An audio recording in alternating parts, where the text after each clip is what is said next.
Sa darating na November 30, Bonifacio Day, espesyal na araw na nakalaan para sa ama ng Katipunan. At ang ilan sa kanyang mga gamit, pati na ng Katipunan, ipapasubasta. Huling selyo ng KKK. Pambihirang portrait o iginuhit na larawan ng Supremo. At natatanging bust o yung nililok na ulo hanggang dibdib ng ama ng Katipunan. Sa nakatakdang paggunita sa ika-161 na birthday ni Gat Andres Bonifacio, ang mga gamit na may kinalaman sa kanya ang pangunahing tampok sa gaganaping auction ng Leon Gallery sa Makati. At bago ito buksan sa publiko, sa pambihirang pagkakataon, ipinasilip sa akin ang ilan sa mga ito. Ang isa sa mga itinuturing na rare finds o pambihira sa magaganap na subasta ang larawang ito ni Bonifacio kasama ang kanyang kapatid na si Procopio. Hindi kasi katulad ng iba nating mga bayani, iisa lang daw ang iniwang litrato ni Andres Bonifacio na siyang pinagbasehan nito. Hindi na rin matukoy kung sino ang gumuhit nito. Pero ayon sa pananaliksik, maaaring nagmula pa ito noong 19th century. Remember like with mga secret societies, walang pictures ng mga leaders. So deliberate? No, that's it. Mysterious sila. Yes, Para yes. hindi malaman ng kalaban. Yes, yes. Ang hirap isipin, no? Na I guess, may mga tao na wala ayaw ng silang pictures. Facebook. Si Rizal maraming litrato eh. Yeah, and that's why they arrested him. Ang tanging naisalba raw na litrato ni Bonifacio, taliwas o ibang-iba kung paano siya inilarawan sa mga litrato at mga monumento na nakaputing kamiseta. Dito, naka-coat siya. Nakunan daw ito sa araw ng kasal ng pangalawa niyang misis na si Gregoria de Jesus taong 1893 sa isang sikat na limbagan noon sa Maynila, ang Chofre Isia o mas kilala ngayon bilang Cacho Hermanos Incorporated. Ang litrato nasa pangangalaga ngayon ng Archives of Seville sa Espanya na siyang ang pinagbasehan kalaunan ng mga artist para maiguhit si Bonifacio. Iisa lang yung existing na picture niya. Lahat ng mga nakikita natin are artists' Yes. rendition. Yes. So nangyari, lahat ng mga fans niya, in a way, artists later on, would take a photograph and then pinupunturahan nila, nilagyan nila sa rayadillo, sa hat, kinomplete yung coat and tie niya. Si Gat Andres Bonifacio, ipinanganak sa Tondo sa Maynila, November 30, 1863. Laki sa hirap, hindi man nakatapos ng pag-aaral.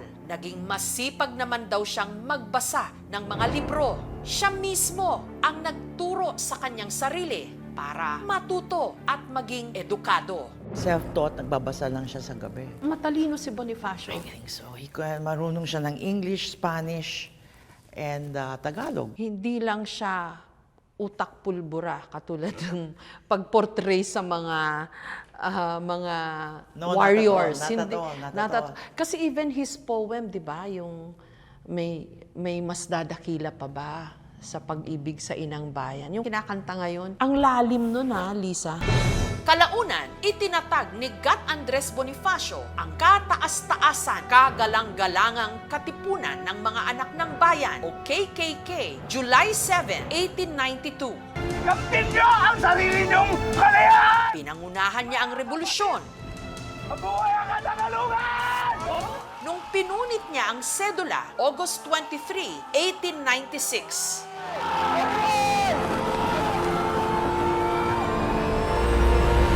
Sisimulan na natin ang himagsikan dito sa Cavite!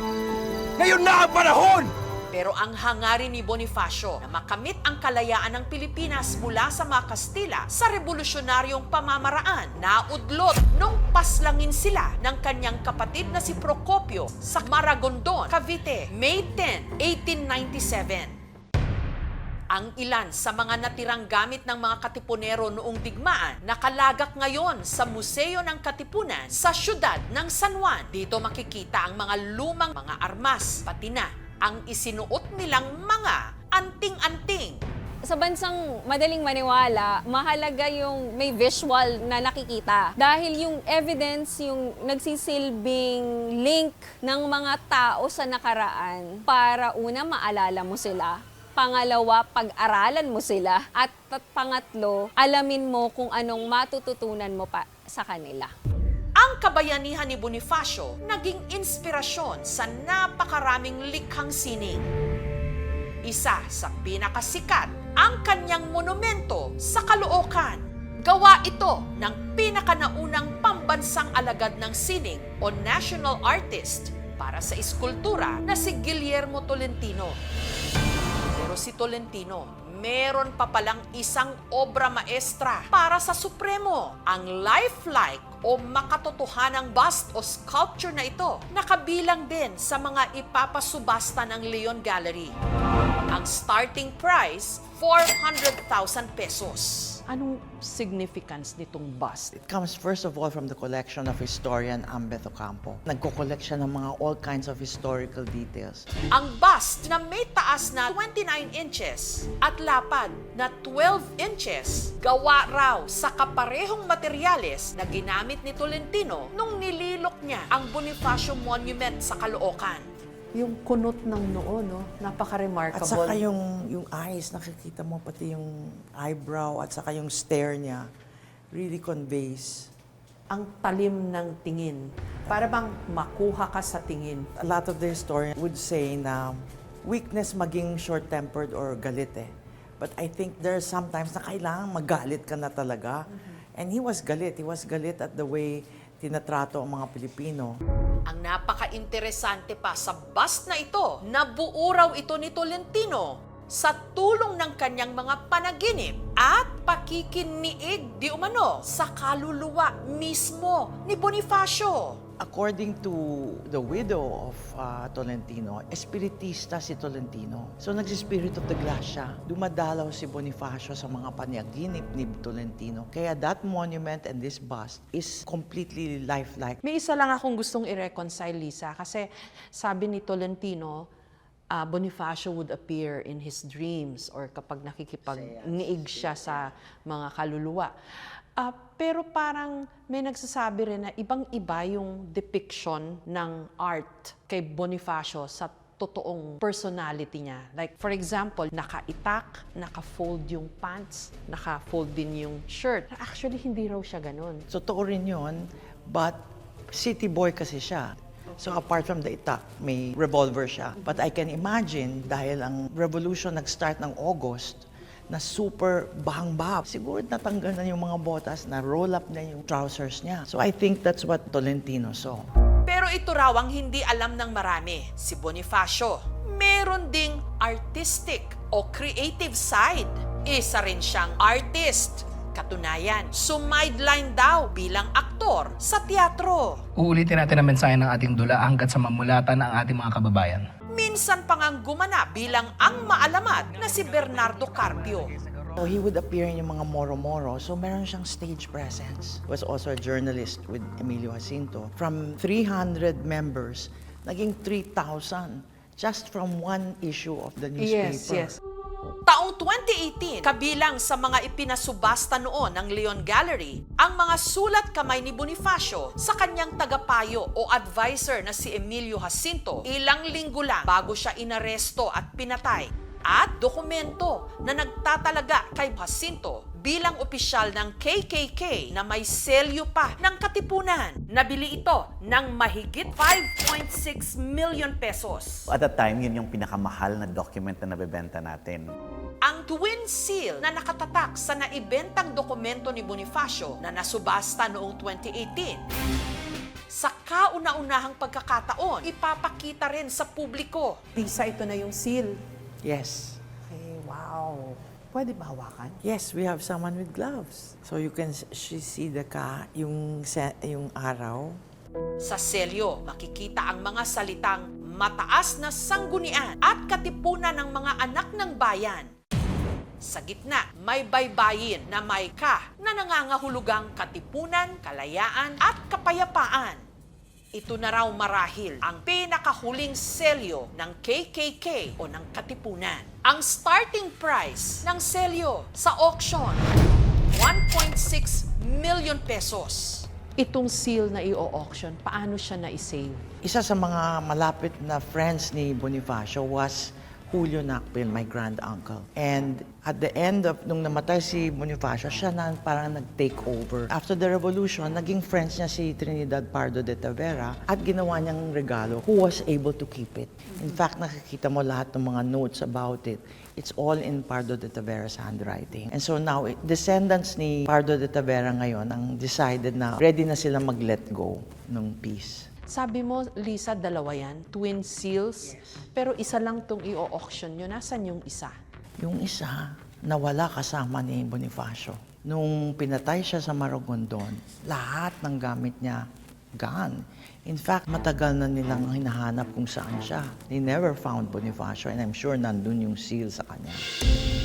Dahil sa ipinamalas ni Bonifacio na kagitingan at husay sa pakikipagdigma, may ilang mga historiador na siya ang kinikilala bilang pinakanaunang Pangulo ng Republika ng Pilipinas. He created a system of government na that was very complex. So, dito makikita na si Bonifacio cared about these little things. Hindi lang siya revolusyonaryo. Yes. As early as 1892, meron ng constitution ang Katipunan. Hinalal siya ng mga Katipunero.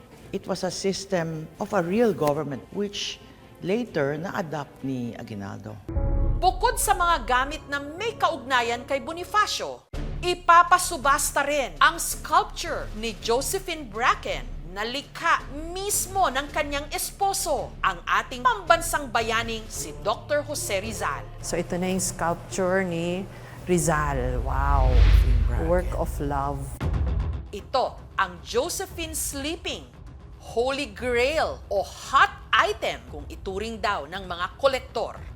Ngayon lang ito nasilayan ng publiko mula 1896. Ipinamana ni Rizal sa kanyang kapatid na si Narcisa na ang mga tagapagmana na pagdesisyonan kamakailan na ipa-auction na ito. Bakit maliit tong sculpture na to, Lisa? Kung tinapon ka ba naman sa pinaka-distant place in Mindanao, I'm sure ang available materials niya, super konti. Ayon naman sa art dealer at direktor ng Leon Gallery na si Jaime Ponce de Leon, maituturing daw ito na parang pinaka-Mona Lisa ng Pilipinas. Kung si Leonardo da Vinci, mayroon siyang Mona Lisa. Ito namang Josephine, ito yung Mona Lisa ni Rizal. Ito talaga yung kinikip niya hanggang namatay siya. Bakit ipapa-auction? Well, actually, this is the third sculpture na tinago nila. The first one was the Habali, the second one was the Filipino, and then the third ito. Kasi sabi nila, time to move on, time to let go, na isa-share. It's never been seen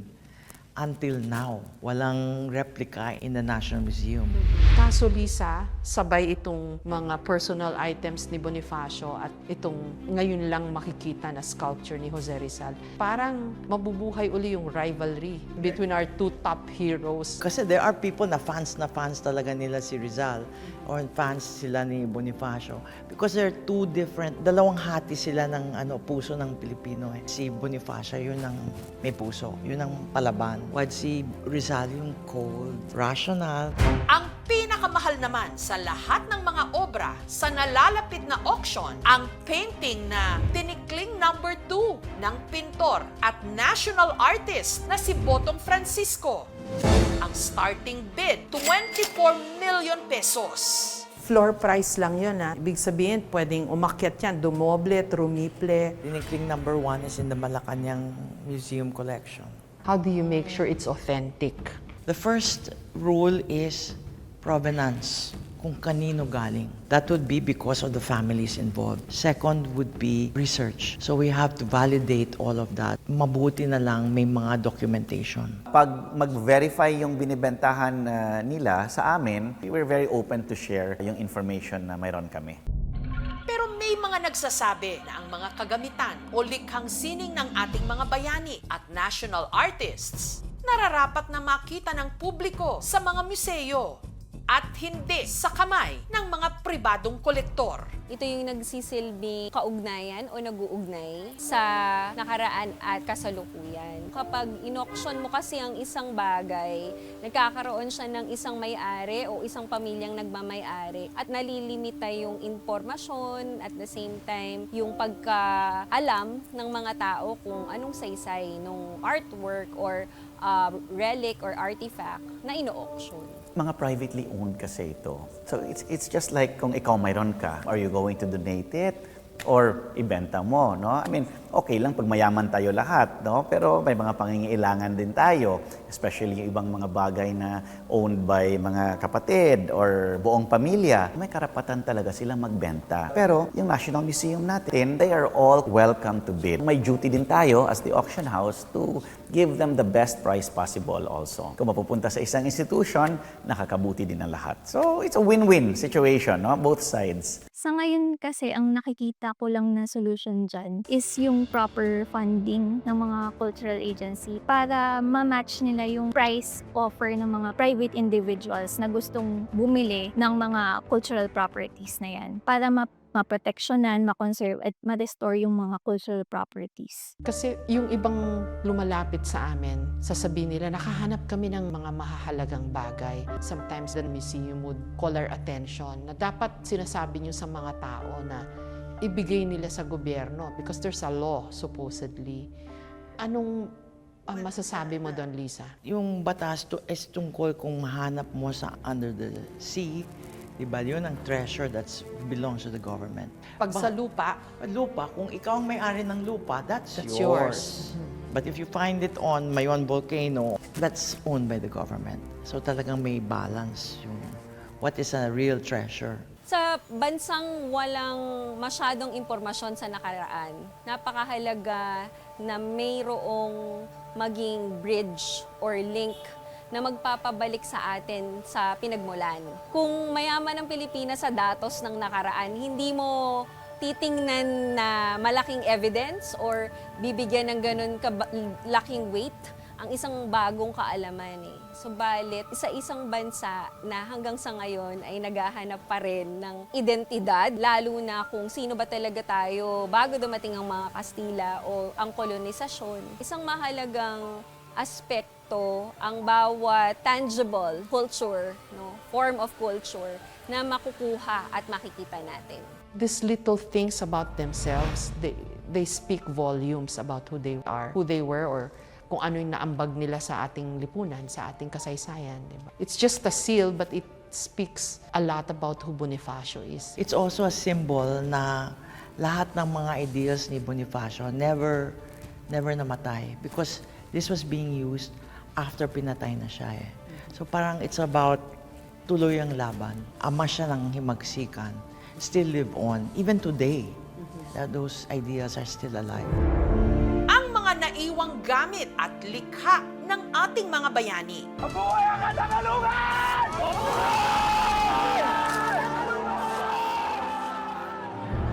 Nakadikit at nakaukit sa kwento ng kanilang kabayanihan. At ang napakamasalimuot pero napakamakulay ding kasaysayan ng ating minamahal na bayan. Thank you for watching, mga kapuso. Kung nagustuhan niyo po ang videong ito, subscribe na sa GMA Public Affairs YouTube channel. And don't forget to hit the bell button for our latest updates.